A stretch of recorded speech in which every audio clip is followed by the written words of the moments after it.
प्यारे साथियों, बाज़ दफ़ा ऐसा होता है कि हाँ, हम किसी अनजान जगह के ऊपर चले जाते हैं, हमें डर लग रहा होता है कि किसी जिन्नात या कोई ऐसे अमल के अंदर हम मुब्तला ना हो जाएं।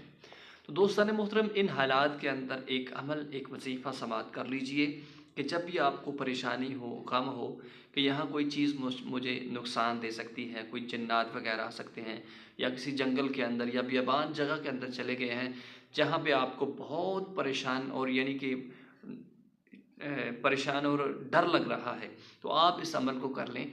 इंशाअल्लाह फ़ायदा नसीब होगा और आपकी सेफ्टी होगी, यानी कि आपकी प्रोटेक्शन होगी इस अमल से। आपने करना क्या है कि आपने सबसे पहले 3 दफ़ा सूरह इखलास और 1 दफ़ा सूरह नास और 1 दफ़ा सूरह फलक, इन तीनों सूरतों की तिलावत करके उसके बाद अव्वल व आखिर दुरूद शरीफ पढ़ लें। अगर फिर भी डर लग रहा है तो या शदीदु इस अमल की कसरत करें। इंशाअल्लाह कोई चीज़ आपको नुकसान नहीं पहुँचाएगी।